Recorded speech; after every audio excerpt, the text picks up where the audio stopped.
Bismillahirrahmanirrahim. Assalamualaikum warahmatullahi wabarakatuh.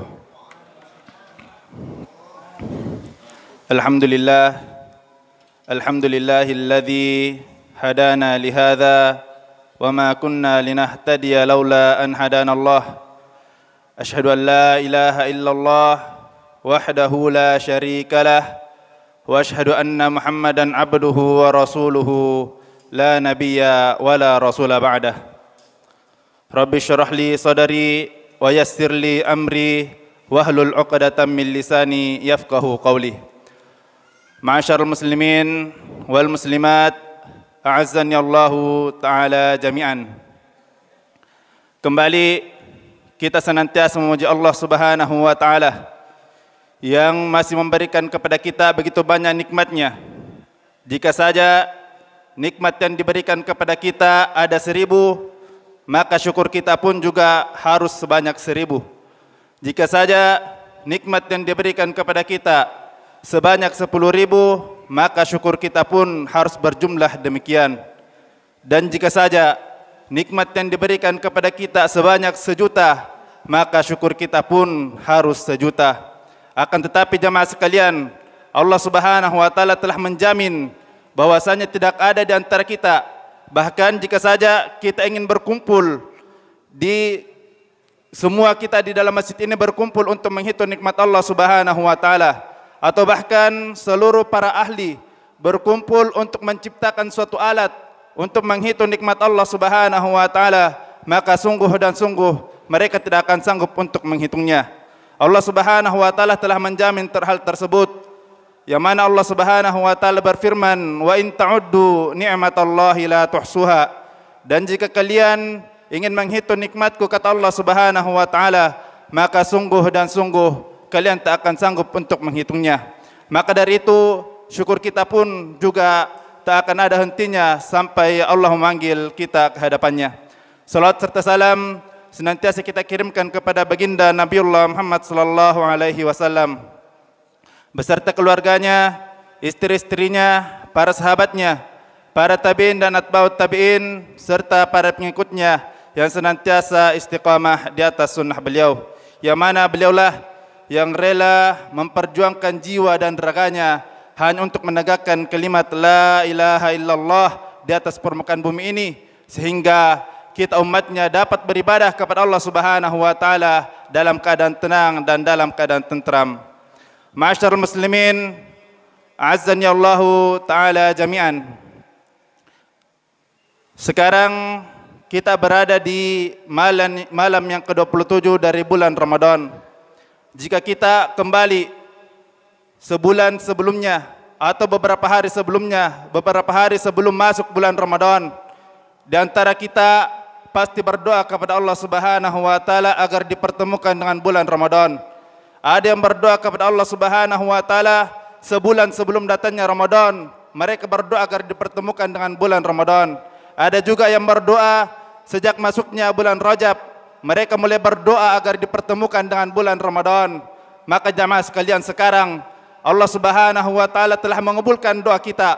Allah Subhanahu wa taala telah mengistijabah doa kita. Maka tugas kita adalah membuktikan bahwasanya kita berdoa agar dipertemukan dengan bulan Ramadan bukan hanya untuk meramaikannya. Kita berdoa agar dipertemukan dengan bulan Ramadan agar supaya kita bisa memaksimalkan ibadah-ibadah kita sehingga menambahkan pundi-pundi pahala di sisi Allah Subhanahu wa taala. Kita berdoa agar dipertemukan dengan bulan Ramadan agar supaya dosa-dosa kita kepada Allah Subhanahu wa taala dapat diampuni, sehingga ketika kita keluar dari bulan Ramadan kita termasuk orang yang diampuni dosa-dosanya oleh Allah Subhanahu wa taala. Sekarang kita berada di malam ke-27. Telah berlalu 26 hari dari bulan suci Ramadan. Maka pertanyaan jemaah sekalian, apakah 26 hari tersebut kita habiskan dengan ketaatan kepada Allah Subhanahu wa taala? Apakah 26 hari yang telah berlalu kita maksimalkan ibadah kepada Allah Subhanahu wa taala atau tidak? Jangan sampai 26 hari tersebut yang telah berlalu kita samakan dengan bulan-bulan selain dari bulan suci Ramadan, maka sungguh kita termasuk orang-orang yang merugi jika saja hal tersebut kita lanjutkan. Maka pada malam ini bertepatan dengan malam Jumat, jemaah sekalian, yang mana para ulama mengatakan, di antaranya Imam Ibnu Rajab Al-Hambali rahimahullah mengatakan, apabila malam ganjil dari 10 hari terakhir bulan Ramadan bertemu dengan malam Jumat, maka malam tersebut diduga kuat padanya jatuh malam Lailatul Qadar. Apalagi malam ini adalah malam ke-27, yang mana sahabat yang mulia Ubay bin Ka'ab radhiyallahu anhu mengatakan, wallahi inni la'alamu lailatun hiya lailatun amarna biha Rasulullah sallallahu alaihi wasallam biqiyamiha wa hiya lailatun 27. Wallahi, kata Ubay bin Ka'ab, demi Allah, aku mengetahui malam yang mana Allah Subhanahu wa taala memerintahkan kepada kami untuk menghidupkannya dengan salat malam, yaitu malam Lailatul Qadar. Wallahi, kata Ubay bin Ka'ab, malam tersebut jatuh pada malam ke-27. Jemaah sekalian, sekarang kita berada di dua malam tersebut, malam ke-27 dan malam Jumat. Ini adalah kemungkinan terbesar jatuh padanya malam Lailatul Qadar. Maka jangan sampai kesempatan yang mulia ini kita lewatkan begitu saja. Hari-hari yang telah berlalu dari 26 hari bulan suci Ramadan, kita belum maksimalkan, maka maksimalkan dengan malam ini, satu malam ini. Hindarkan pada diri kita pikiran-pikiran tentang duniawi. Maksimalkan ibadah kita di malam hari ini. Ikhwani fillah, jamaah sekalian, kesempatan itu belum tentu datang untuk kedua kalinya. Sangat banyak saudara-saudara kita yang mungkin bersama dengan kita di Ramadan sebelumnya, akan tetapi Allah Subhanahu wa taala lebih dulu memanggilnya sehingga dia tidak lagi bertemu dengan kita di bulan Ramadan ini. Jangan sampai ini akan menjadi Ramadan terakhir kita. Jangan sampai malam ini adalah malam terakhir kita. Maka maksimalkan malam ini dengan beribadah kepada Allah Subhanahu wa taala. Sangat banyak contoh-contoh ibadah yang dianjurkan oleh Rasulullah sallallahu alaihi wasallam untuk kita laksanakan agar kehidupan, agar malam Lailatul Qadar kita hidup dengan beribadah kepada Allah Subhanahu wa taala. Di antara amalan tersebut adalah yang pertama tentunya dengan salat malam. Masyarul muslimin wal muslimat yang dimuliakan oleh Allah Subhanahu wa taala, kita ketahui bahwasanya salat merupakan amalan ibadah yang paling agung. Bahkan dia merupakan tiang agama ini, rukun Islam yang kedua. Bahkan amalan ibadah salat merupakan amalan yang paling pertama dihisab di hari kiamat kelak. Rasulullah sallallahu alaihi wasallam bersabda, awwalu ma yuhasabu bihil abdu yaumal qiyamah as-shalah, idza saluhat saluha sairu amalih wa idza fasadat fasada sairu amalih. Bahwasanya kata Rasulullah sallallahu alaihi wasallam, yang paling pertama dihisab di hari kiamat kelak adalah salat. Jika saja salat itu baik, maka akan baik pula seluruh amalan-amalan kita, dan jika salat itu buruk, maka buruklah seluruh amalan-amalan kita. Ma'asyiral muslimin, Rasulullah sallallahu alaihi wasallam telah menyebutkan bahwasanya salat yang terbaik setelah salat 5 waktu atau salat fardu adalah salat malam. Hal ini berdasarkan dengan sabda Nabi sallallahu alaihi wasallam, afdhalus salati ba'dil faridah salatul lail. Sebaik-baik salat setelah salat fardu adalah salat malam. Dan tentunya alhamdulillah kita di masjid ini, di masjid yang penuh barakah ini, salah satu dari rumah-rumah Allah Subhanahu wa taala, alhamdulillah setiap malamnya kita melaksanakan salat malam secara berjamaah. Maka tak ada lagi alasan untuk kita untuk meninggalkan salat malam tersebut. Kemudian amalan yang kedua yang dianjurkan oleh Rasulullah sallallahu alaihi wasallam untuk kita memperbanyaknya di malam Lailatul Qadar adalah memperbanyak membaca ayat Allah Subhanahu wa taala, memperbanyak membaca Al-Qur'an. Ma'asyarul muslimin, Al-Quran diturunkan pada malam Lailatul Qadar.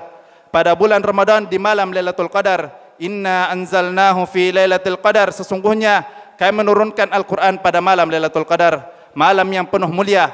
Maka karena Al-Quran diturunkan pada malam tersebut, maka kita pula hendaknya memperbanyak membaca Al-Quran pada malam tersebut. Kalau saja andai kata kita memaksimalkan malam ini dengan memperbanyak membaca Al-Quran, akan tetapi qadarullah, Allah Subhanahu wa taala tidak menakdirkan malam ini bukan malam Lailatul Qadar. Tidak perlu cemas jamaah sekalian, karena Rasulullah sallallahu alaihi wasallam telah memberikan kabar gembira, man qara'a harfan fi kitabillahi falahu bihi hasanah wal hasanatu bi asyri amsalihha. Barang siapa yang membaca satu huruf dari Al-Quran, maka baginya satu kebaikan, dan satu kebaikan tersebut dilipat gandakan menjadi 10 kali lipat. Kemudian Rasulullah sallallahu alaihi wasallam mempertegas, la aqulu alif lam mim harfun. Aku tidak mengatakan bahwasanya alif lam mim itu satu huruf, walakin alifun harfun, wa lamun harfun, wa mim harfun. Akan tetapi alif satu huruf, lam satu huruf, dan mim satu huruf. Cukup kita membaca alif lam mim, maka bagi kita 30 kebaikan. Tapi perlu dicatat jamaah sekalian, bahwasanya 30 kebaikan itu akan kita dapatkan di luar dari bulan suci Ramadan. Dan ketika bulan suci Ramadan, Allah Subhanahu wa taala melipat gandakan pahala-pahala kebaikan kita sebagaimana yang Allah kehendaki.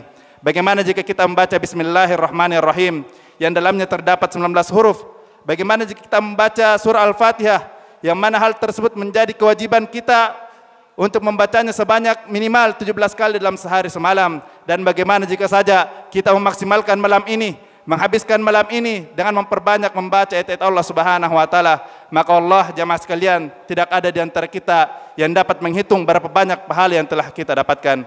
Kemudian jamaah sekalian, yang terakhir yang bisa kami sampaikan di antara amalan yang sangat dianjurkan oleh Rasulullah sallallahu alaihi wasallam untuk memperbanyaknya di malam Lailatul Qadar adalah memperbanyak beristighfar kepada Allah Subhanahu wa taala. Dan di antara hal yang diajarkan oleh Rasulullah sallallahu alaihi wasallam kepada Ummul Mukminin Aisyah radhiyallahu anha ketika dia memasuki malam Lailatul Qadar, maka Rasulullah sallallahu alaihi wasallam menganjurkannya untuk memperbanyak membaca Allahumma innaka afuwun karim tuhibbul afwa fa'fu anna. Dan ini adalah sebaik-baik istighfar yang hendaknya kita memperbanyak membacanya di malam Lailatul Qadar. Dan masih banyak sekali amalan-amalan yang dianjurkan kepada kita untuk dilaksanakan di malam Lailatul Qadar. Di antaranya adalah memperbanyak berzikir kepada Allah Subhanahu wa taala. Kemudian ada juga memperbanyak bersedekah. Dan jemaah sekalian, sekarang kita dipermudah untuk bersedekah.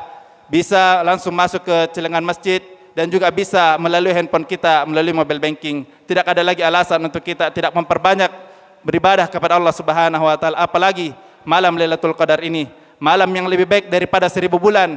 Jemaah sekalian, perlu dicatat, Allah Subhanahu wa taala mengatakan lebih baik. Lebih baik artinya kalau kita konferensikan kepada tahun, maka 83 tahun 4 bulan. Tapi Allah Subhanahu wa taala mengatakan lebih baik, dan bukan tidak dikatakan setara 1000 bulan, tapi Allah Subhanahu wa taala mengatakan lebih baik daripada 1000 bulan.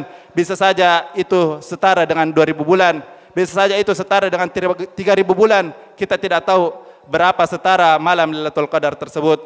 Dan ini adalah kesempatan bagi kita yang diberikan kepada umat Rasulullah sallallahu alaihi wasallam, tidak diberikan kepada umat-umat sebelumnya. Kalau kita melihat usia dari umat-umat sebelum umat Rasulullah sallallahu alaihi wasallam, kita kenal Nabi Nuh. Kita tahu Nabi Nuh alaihi salatu wasallam berdakwah selama 950 tahun. Kita tahu Nabi Musa alaihi salatu wasallam mendakwahi Fir'aun selama 500 tahun. Akan tetapi umur umat Nabi sallallahu alaihi wasallam hanyalah berkisar antara 60 sampai 60 tahun. Hal ini berdasarkan sabda Nabi sallallahu alaihi wasallam, a'maru ummati baina 60 wa 70 wa aqallu ma yajuzu dzalik. Umur-umur atau usia umatku hanya berkisar antara 60 sampai 70 tahun, dan sangat sedikit orang yang lebih dari itu, akan tetapi sangat banyak orang yang kurang dari itu. Maka dari itu jemaah sekalian, cukup kita melaksanakan ibadah kita di malam Lailatul Qadar, maka kita bisa menyaingi amalan-amalan umat sebelum umat Nabi sallallahu alaihi wasallam. Ini yang bisa kami sampaikan. Lebih dan kurangnya mohon dimaafkan. Wassallallahu ala nabiyyina Muhammad wa ala alihi wasallam. Subhanakallahumma bihamdik asyhadu an la ilaha illa anta astaghfiruka wa atubu ilaik. Wa akhiru da'wana alhamdulillahirabbil alamin. Tsumma assalamu alaikum warahmatullahi wabarakatuh.